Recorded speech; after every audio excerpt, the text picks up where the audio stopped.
El capítulo 20 del libro de Números empieza y termina con la muerte de un personaje importantísimo para Moisés. ¿Tienes acaso alguna idea? Veamos, mi nombre es Luciano y bienvenido a Redes.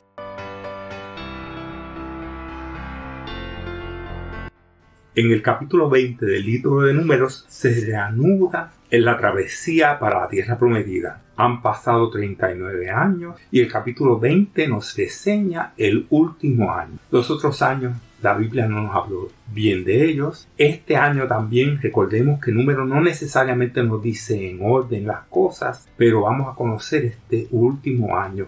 Ya la generación pasada pasó y lo que tenemos es una generación nueva, que no había vivido las inclemencias en el desierto tan vívidamente porque eran pequeños o nacieron en él. Pero estaban cómodos, se reúnen y planifican. Están unos días ahí porque tienen que organizarse, tienen que decidir su camino y vamos a ver que muere María, la hermana de Moisés. Debe haber sido mayor, porque ella persiguió el canastillo cuando iba Moisés en el río cuando la mamá lo puso para evitar la muerte decretada por el faraón. María brilló cuando hubo el cruce del Mar Rojo y ella creó el canto fabuloso en el que honraba y glorificaba a Dios en adoración y en profecía. Pero todos los grandes líderes deben morir y es más importante el mensaje y el camino que Dios tiene trazado para el mundo y para las personas que el líder. Así que María termina ahí. Y en estos momentos Israel se dirige a Canaán. Vale la pena que repasemos el camino que ha llevado hasta ahora. Repasemos el peregrinar de Israel desde Egipto hasta la tierra prometida. Y después de Jehová lastimar al pueblo de Egipto con plagas desastrosas, salieron los israelitas de Gosén y acamparon en Sucot. Allí se enfrentarían a un problema aparentemente infranqueable, el paso del Mar Rojo. Y se vieron tentados de volver atrás, pero presenciarían el poder del Dios de lo imposible. Y el Mar Rojo se abrió y pasaron en seco. Llegaron al desierto, librados de Egipto. Ahora solo esperaba la tierra prometida. Hubiese sido fácil atravesar la ruta norte siguiendo la costa. Llegarían en 3 o 4 meses a la tierra prometida, pero el camino estaba lleno de tropas cananitas a las que tendrían que enfrentar. Dios tenía planeado otra ruta para ellos. Se dirigieron al sur, llegarían al monte Sinaí. Allí Dios les aguardaba. En el Sinaí conocieron a Dios, recibieron los mandamientos y la ley, y aunque no faltó de tropiezos, reanudaron su travesía al norte, muy cerca de la entrada sur de Canaán. Acamparon en los oasis de Cades Barnea, a pocas millas de la entrada a Canaán. Reconocieron la tierra, corroboraron que fluía leche y miel, pero la incredulidad, el terror enemigo y la poca confianza en Dios, no solo les impidió entrar a su tierra, sino que costó una peregrinación de alrededor de 38 años. De Cades a Canaán era una trayectoria corta. Aquí tenían fácil acceso al sur de la tierra prometida. En Cades la inconformidad llegó a su máximo. La mayor rebelión contra el Señor. Política y religión cuestionada, vagarían por el desierto 40 años. Los que salieron de Egipto no verían la tierra prometida, pero estos años sirvieron para preparar este nuevo pueblo, más fuerte, conocedor del desierto y mucho más organizado. Sin embargo, los problemas inherentes al mal en el alma humana estaban ahí. También estaba ahí un Dios que había decidido amarlos. Cuando llegó el momento de continuar, lo hicieron por una trayectoria al este. El este del Jordán era habitado por tribus de descendencia semita, edomitas, moabitas y amonitas. Pero Israel no sería bienvenida allí. Rápidamente vemos que la nueva congregación no había vivido carencias y de repente falta el agua. Y como la vieja generación surge la murmuración. En el versículo 8, después que se quejan hacia Moisés, Moisés lleva la queja y se postra ante Dios, y Dios le dice que reúna a la congregación con Aarón y hablad a la peña que estaba al frente de ellos, y ella dará su agua. Pero Moisés ya estaba hastiado. Moisés, como ser humano, ya estaba perdiendo su paciencia.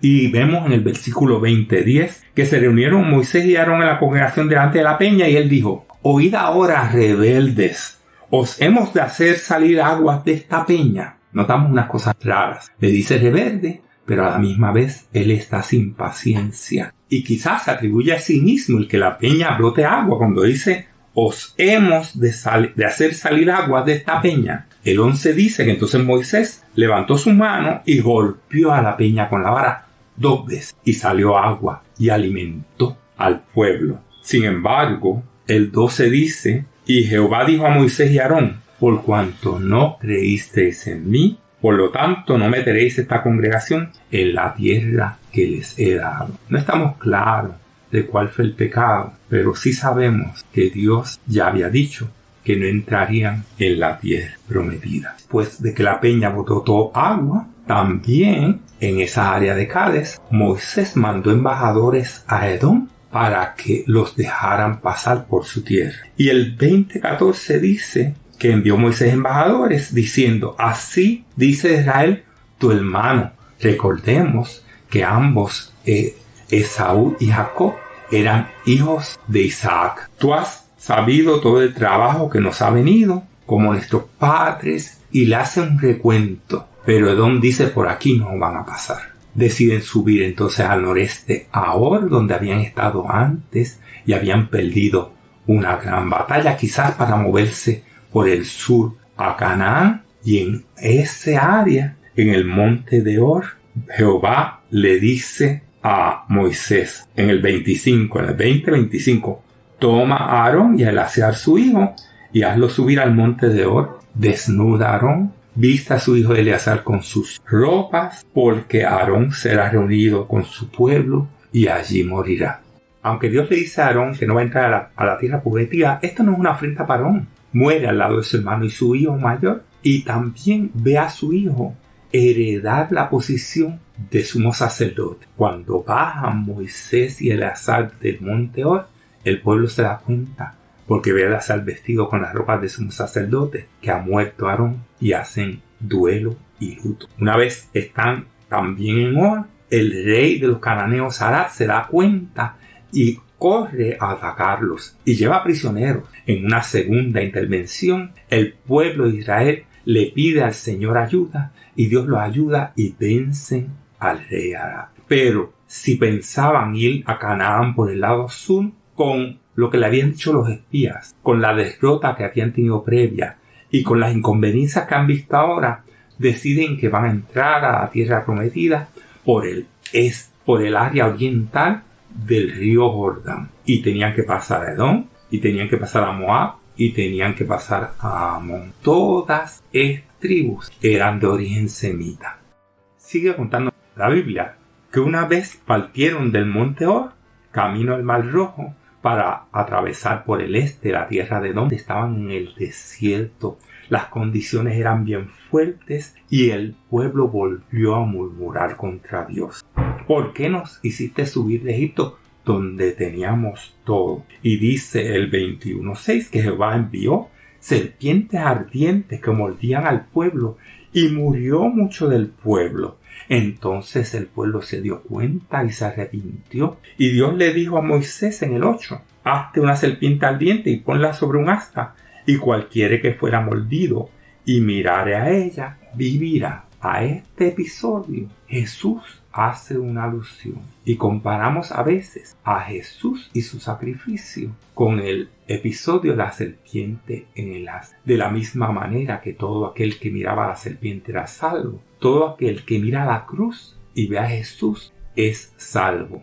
Ahora, la serpiente como animal que usualmente representaba el pecado, también el asta podría significar la victoria de Jesús sobre el pecado, y por eso la serpiente estaba muerta en el asta. Después del episodio de la serpiente ardiente, siguieron su paso entre Edom y Moab y tuvieron encuentros con el rey de Moab, que tampoco los dejó pasar, y ganaron la batalla, y tuvieron encuentros con los amorreos, que también no los dejaron pasar, y ganaron la batalla. Finalmente se encuentran ahora en el borde oriental del río Jordán, al frente de Jericó. A un paso de entrar en Canaán. Todavía habría algunos problemas más, pero estarían ya cerca de la tierra prometida. Y con eso terminamos la charla de hoy. Si les gustó, denle like, compártanla con sus amistades. Nos vemos.